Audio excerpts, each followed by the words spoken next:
Welcome to Conversations, Lehman College's series of discussions with major theater and musical figures of our time. Our guest today, for the first of a two-part chat, is one of America's most beloved singers, mezzo-soprano Marilyn Horne. Welcome to the show. Thank you, Jeff. Thank you. I'm so glad you came up here. I'm thrilled. That was what we just heard, that brilliant singing we heard was Arsace's A Quel Giorno from Semiramide by Rossini. Do you know what performance that was? Yes, From it's where? a 1990 Met performance. The Met, okay. Okay. I have to say that your singing has affected me profoundly. I hope in a good way. I would say. When John Coriano and I were creating Ghosts of Versailles, I was ignorant about buffa, and I educated myself by listening to you and Rossini, and you became, especially Italian Girl, which we'll hear later, became the spirit of buffa, and I was possessed by it. Wow. Absolutely possessed by your singing and by Rossini, and we'll talk more about that later. I wanted to tell you, I just wanted to ask you, how on earth do you sing that way? How on earth did you create that? It's beyond me. Well, it's very hard to say. It has to do with the fact that I sang my whole life. I tried as best as I could to perfect coloratura singing, which is all those fast notes. It means literally coloring the music, right?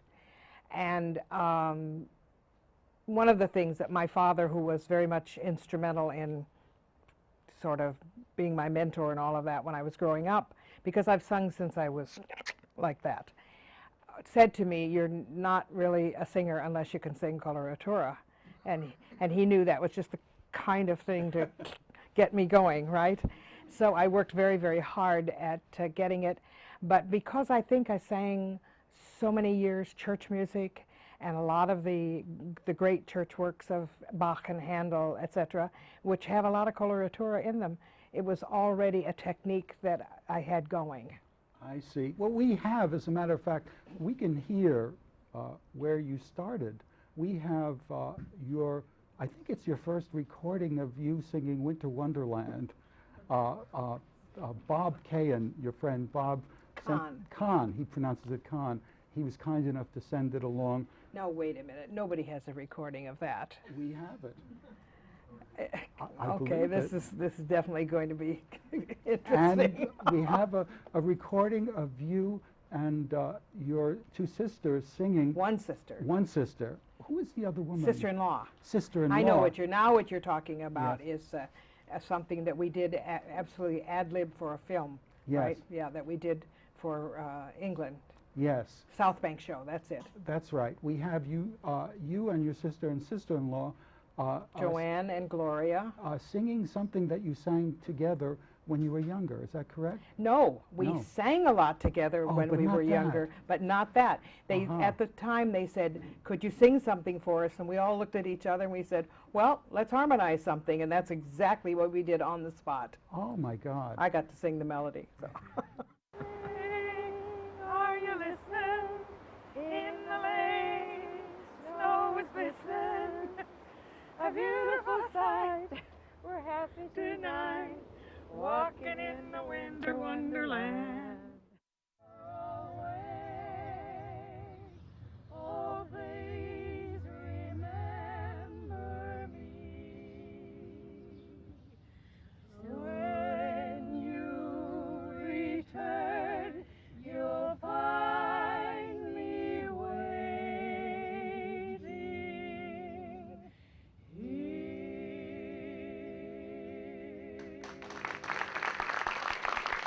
My mother had a natural, untrained, high soprano voice. My sister sang. My brother, not so much, but I have a younger brother who sang a lot, who's quite a bit younger than I am, 16 years. In fact, he had his birthday yesterday, and he sang and still sings occasionally. But that's in Long Beach, California. When you were quite young. I was not quite 12. And you started studying music there. Again, yes. Again. You have to remember that I started taking voice lessons at 5, which I don't recommend for anyone. It's just that my father was watching over me and saying, don't disturb that natural placement she's got. Just don't fool around with that. Because a singer's voice can be adjusted quite quickly for better or for worse. And right. a lot of times somebody has a beautiful natural placement and a singer will go to a teacher who will just destroy it. So who has a theory or two. And unfortunately. Now, when you went to California, you were studying sometimes with world-class teachers like Lehman. That was when I first worked with Lehman. I studied with her when I was 17. I was already at USC in the School of Music there, studying voice, of course, and I did a master class with her, and that was my beginning with singing German Lieder. That was right. the very first German Lied that I ever sang, was in a class with her. At the same time that you were studying serious classical music, though, you were also singing pop. Well, pop music in our day was a lot more singable, sorry friends, than it is today. We were singing the hit tunes of the day, which might be the trolley song of Judy Garland, from Meet Me in St. Louis, or it could be some other movie that so as I said, they were singable, so we were doing all of that, and I'm very grateful because I grew up with the style, never had to worry about sounding operatic when I sang pop music. Well, you were also recording pop music and they later sold some of the recordings. You were imitating some of the... I was one of the first pirates. We would take the hit of the day, say, and then I would go in and record and actually try to imitate the right. singers that I was imitating, right? And actually, a couple of them became friends. Like, do you remember the name Kay Starr?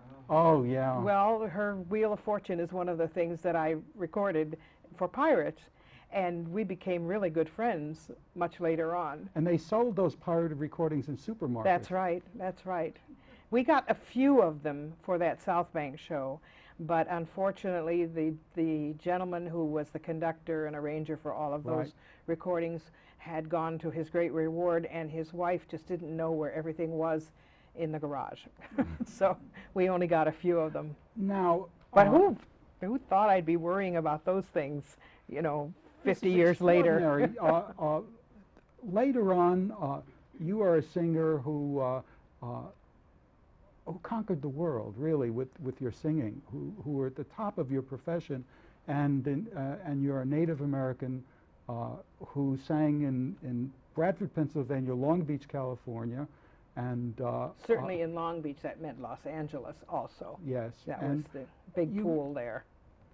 Your first big break, stop me if I'm wrong, was dubbing Dorothy Dandridge in Carmen Jones.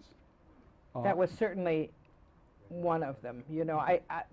That was, the spotlight was on that. Right. And I was really quite young when I did. I was 20 years old. Now, we have that. And I should explain that Carmen Jones was a black version of Carmen, and starring Dorothy Dandridge, and you dubbed her voice. She was not an opera singer. And so we're going to see Dorothy Dandridge mouthing your singing, and it's... I want to just say one thing, excuse me. Dorothy would sing it for me in a lower pitch, lower key, and then I would try to imitate her voice. Oh. So that it was a little bit of Dorothy, a little bit of me. But I was really trying to match her. So it's not a total representation of my voice at that time. But it was always one of your skills, great skills, is to blend voices with singers, and that we're going to later hear that with. Well, I certainly, yes, I've had a couple of major partnerships with women because of the nature of the music, of the bel canto music, written for two females to really stand out there and warble together. It all started with my sister, right? Growing up together, listening, harmonizing, making Right. our own arrangements, all that kind of thing. Let us see and hear Carmen Jones. Love's a baby that grows up wild, and he don't do what you want him to. Love ain't nobody's angel child, and he won't pay any mind to you. That's love. That's love. That's love. That's love. You go for me, and I'm taboo. But if you're hard to get, I go for you. And if I do, then you are through, boy. My baby, that's the end of you. That's so much fun. Now, at that point in your career, did it occur to you that you could, like Marnie Nixon, have a career doing that kind of singing, dubbing? And Never. Never. Never. No. That was just to make money. That was to make money. Yeah, movies paid well. Marnie and I both did lots of background music growing up in Hollywood, with the influence of Hollywood. Right. So we worked in all those things, for money. Right. And lots of movies that I see, from the late 40s and in the 50s, and I'll hear something, oh yeah, I sang in that. Then you, like many American singers, you went to Europe. Right. What propelled you to Europe? To Was- Gelsenkirchen, Germany. Well, actually. I wasn't propelled to go to Gelsenkirchen, I can tell you that. That's where I ended up. It was a very fertile ground in the 50s. I went in the middle 50s, I went in 56, for American singers to get yearly contracts in opera houses so that we could get our opera legs, as it were.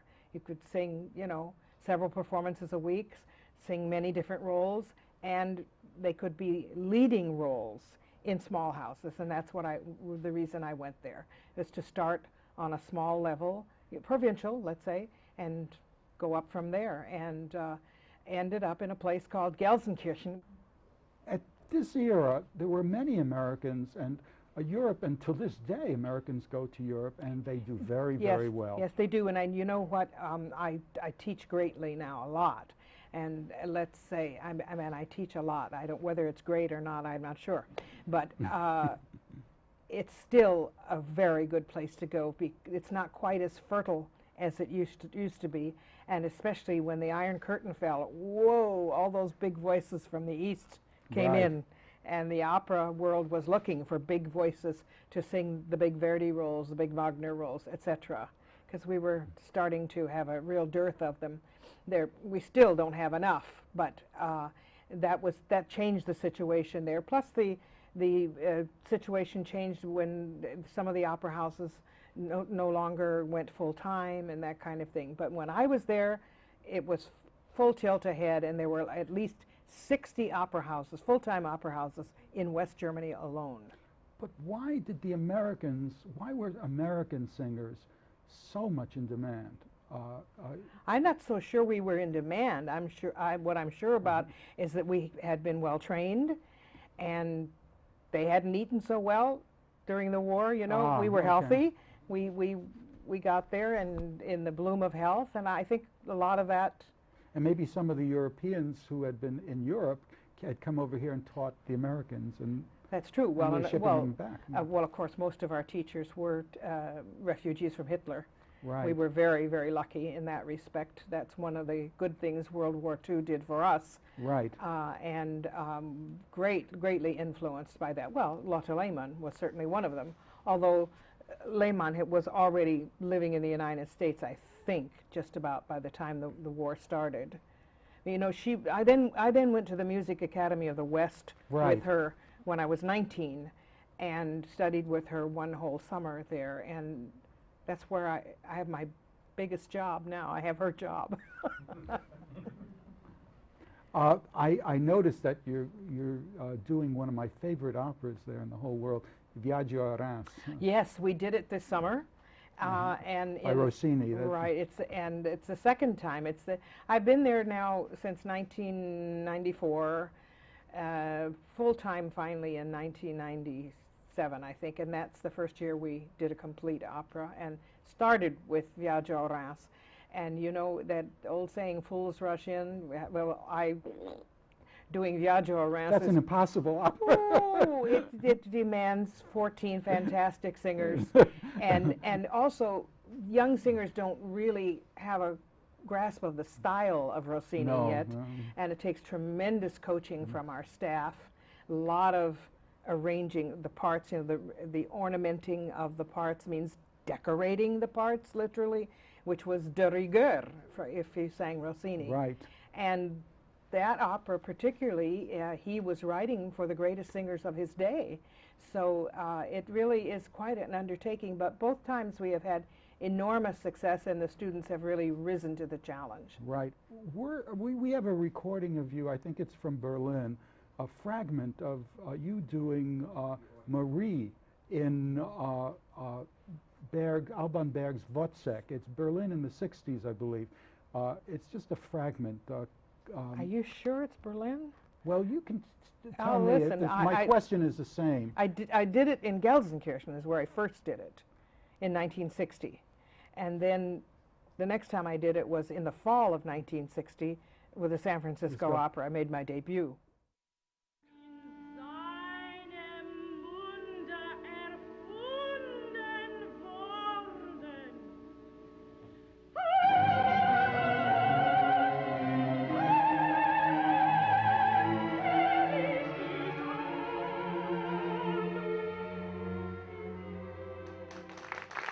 I'm guessing, you know, because I'm not sure where these recordings came from, I'm guessing that could be the New York Philharmonic. Ah, okay. A performance in concert with Lucas Voss. Okay.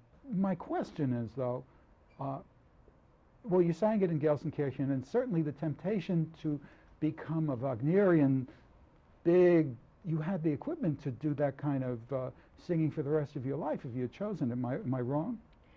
Well, I sort of flirted with it a little bit. I sang several things in concert with the big orchestras. You know, the conductors love to conduct that music, and I sang this final scene from Götterdämmerung, the Immolation, several times with orchestra.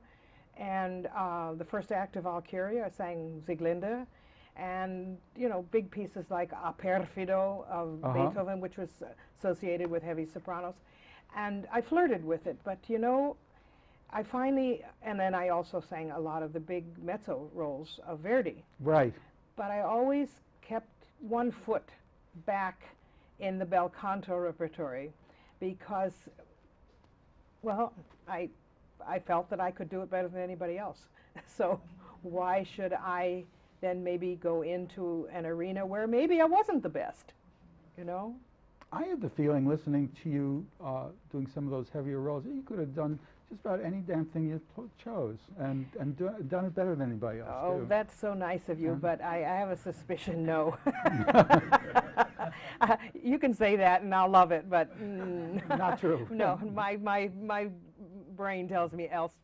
I think, you know, once in a while it was a good thing to do and a lot of fun, but not for a steady diet. Right. I thought we should hear you doing one. We talked about your ability to blend with other voices so sublimely. I thought we might hear Norma, you singing with Montserrat Caballé. We did a lot of performances together. And you and Sutherland did performances. Lots. This is a glorious performance of you and Montserrat Caballé singing Mira o Norma in the Opera in the Park in San Francisco in 1981.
to give you a little insight on this, because if any of the people who are watching this and know that duet know that it's a little lower than what they're used to hearing it, because we had sung a performance of Semaramide the night before, and the next afternoon in the park. And it's a wonderful event, and thousands of people turn out, you know. But we knew that we were going to be tired, so we put that duet down a little bit so that we would be a little bit happier, and we were. Is it any wonder with a voice like that that you were a leading lady for 26 years at the Met, 39 years in San Francisco, that you won presidential medals, sang at 3 inaugurals. You won the first Rossini Gold Medal, which was created specially for you, that you won Grammys and Lifetime Achievement Grammy.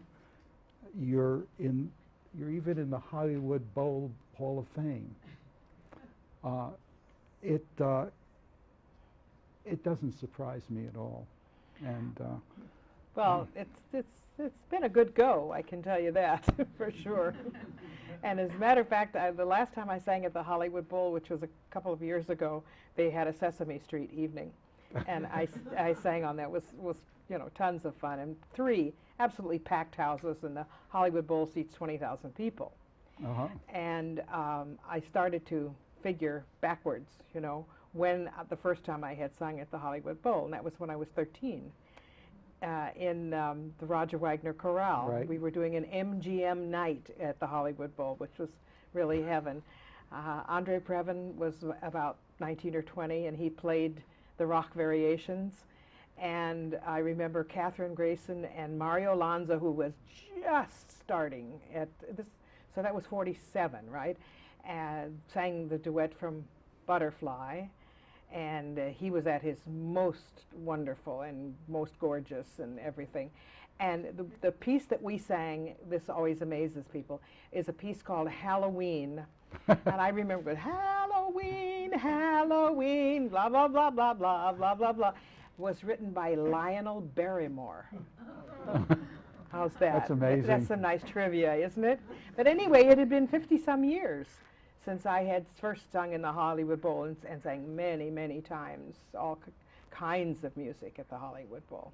At one point, you had a choice between being a mezzo and a soprano. Is that right? Well, yeah, I guess you could call it a choice. What I would say is that I was very much aware of where my voice was settling.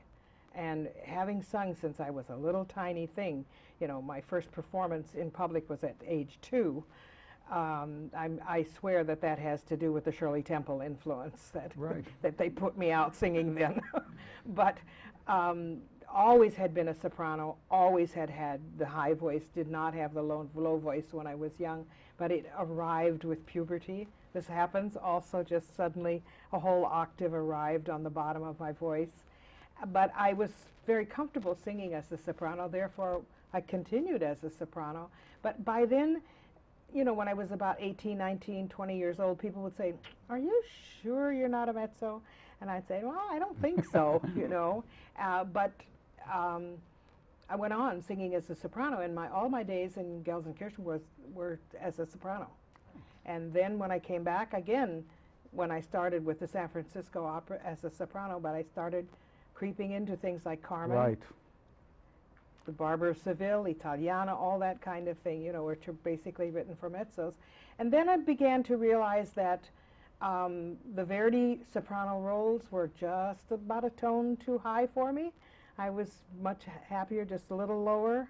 Mm-hmm. And that when I would practice one of those roles, and my high notes would thin out, and so it became, you know, a question. And then the thing that really decided it was probably Semaramide. Right.